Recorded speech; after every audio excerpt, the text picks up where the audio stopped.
안녕하세요. 절세병법의 이승현 회계사입니다. 저번 시간에 주택 취득세율을 따질 때 주택 수에 대해서 알아보고 있었는데요. 주택 취득할 때 주택 수 중에 여러분들이 가장 좀 조심하고 알아두셔야 될 부분이 앞으로 새로 취득하는 분양권이나 조합원 입주권, 주거용 오피스텔의 경우에는 취득세를 계산할 때 주택수에 포함된다는 점입니다. 자, 이 규정은 2020년 8월 12일 법이 바뀌고 나서 새로 취득하는 입주권, 분양권, 그리고 오피스텔에 대해서 해당이 되는 조항입니다. 자, 그럼 한번 예를 들어보죠. 8월 12일 이전에 취득한 분양권이 5개가 있었습니다. 그런데 내가 이번에 집을 한 채 새로 산다고 칠게요. 그러면 8월 12일 이전에 취득한 분양권이나 입주권, 오피스텔은 주택수에 들어가지 않기 때문에 이 새로 사는 집은 종전처럼 1에서 3%의 취득세만 내고 취득을 하실 수가 있어요. 그런데 8월 12일 이후에 만약에 분양권, 입주권, 오피스텔을 사신다. 그러면 그 새로 취득하는 것들은 다 주택수에 들어가게 됩니다. 그래서 8월 12일 이후에 내가 만약에 분양권을 하나 구입을 했어요. 그 다음 조정지역에 집을 한 채 산다고 하면 2주택제가 돼서 취득세가 8%가 적용이 되는 겁니다. 8월 12일 전에 계약을 하고 8월 12일 이후에 취득한 분양권이나 입주권, 오피스텔에 대해서는 이런 새롭게 주택세에 들어가는 규정이 적용이 되지는 않습니다. 분양권은 취득하더라도 우리가 취득세를 내는 게 아니죠. 분양권은 바로 입주 잔금을 치르는 그 시점에 취득세를 내실 거고요. 이 입주권 같은 경우도 준공이 되면 취득세를 내시게 될 겁니다. 취득세는 어떻게 내는지 궁금하실 거예요. 자, 이것도 마찬가지로 8월 12일 전과 후로 나뉩니다. 8월 12일 전에 취득했던 분양권들, 입주권들, 이런 것들은 이 법이 시행된 이후에 잔금을 치러서 취득을 하시게 되더라도 종전처럼 1에서 3%의 주택 취득세율을 내시고 끝나게 됩니다.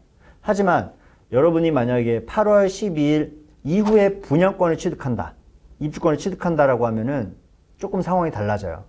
만약에 내가 2주택을 기존에 가지고 있는데 분양권을 8월 12일 이후에 취득을 했다. 자, 그 상태에서 이 분양권이 2년 후에 새 아파트가 되는 시점에는 기존에 내가 갖고 있던 주택 2채를 모두 판 후에 무주택자가 돼 있다라고 하면 이 분양권의 새 집이 됐을 때 취득세는 몇 프로를 낼까? 이런 게 또 궁금하실 수 있어요.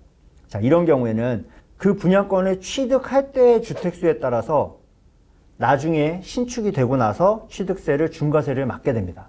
그러니까 아까 2주택자였던 분이 분양권을 취득하면 세 번째 취득하는 분양권이 되는 거죠. 12%의 취득세를 내게 될 겁니다.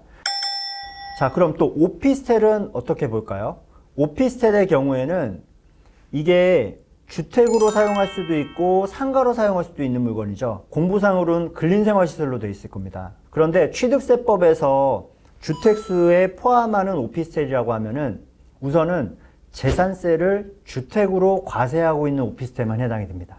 그래서 여러분들 이제 7월, 9월에 재산세 고지서 받으셨죠? 그 고지서에 주택분 재산세를 내고 있는지 아니면은 건물분 아니면 토지분 이렇게 나눠서 취득세를 내고 있는지를 확인하시면 아, 이 오피스텔이 다른 주택을 내가 취득할 때 주택수에 들어가는지 안 들어가는지를 판단하실 수 있는 겁니다. 그리고 오피스텔도 마찬가지로 8월 12일 전에 취득한 오피스텔은 내가 추가로 주택을 취득할 때는 일단 주택수에 전혀 포함되지 않는다라고 보시면 되고요.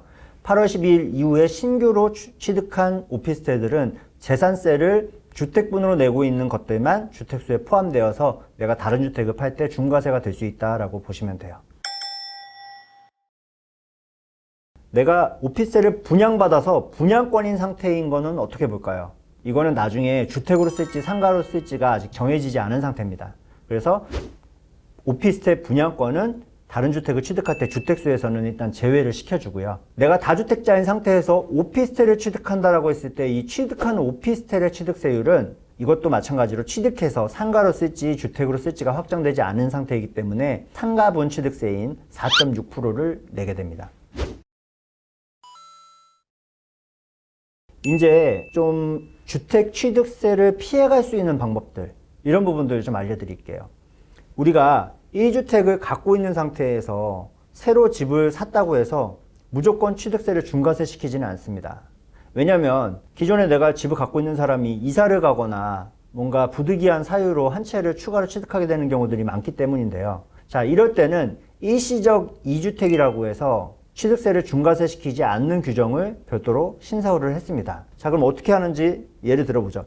제가 1주택이 있습니다. 그런데 새로 조정지역에 집을 한 채 더 사는 거예요.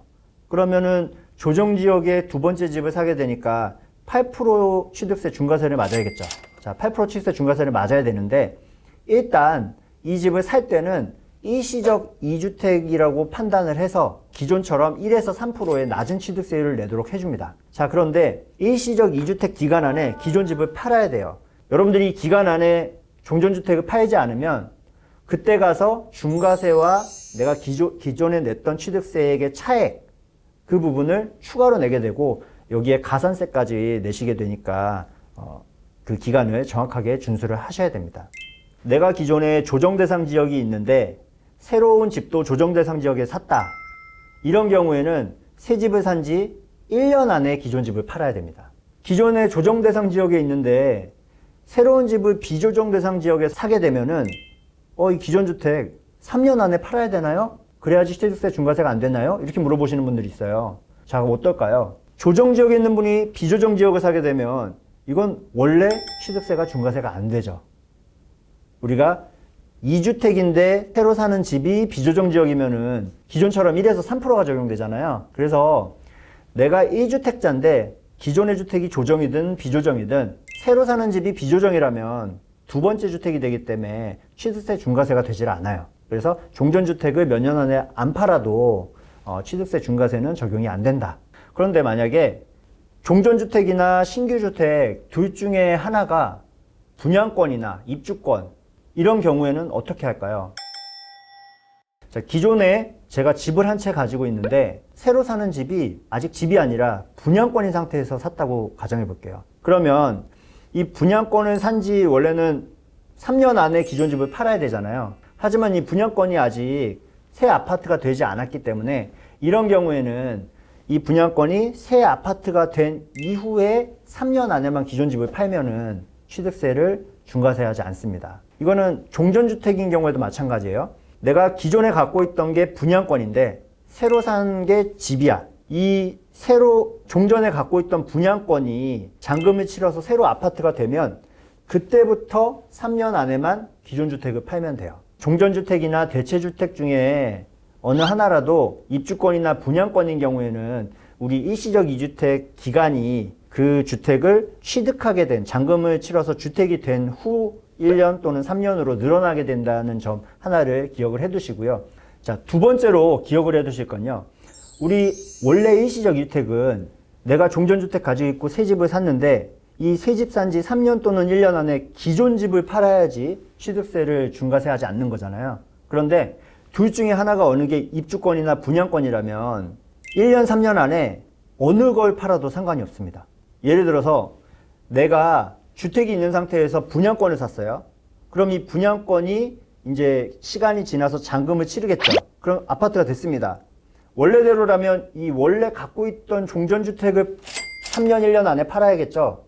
하지만 이 둘 중에 하나가 분양권이라면 이 새로 산 분양권이 주택이 된 그 새로운 주택을 팔아도 먼저 팔아도 취득세를 중과세하지 않습니다. 둘 중에 어느 하나가 입주권이나 분양권이라면 먼저 산 걸 팔아도 되고 나중에 산 걸 팔아도 된다.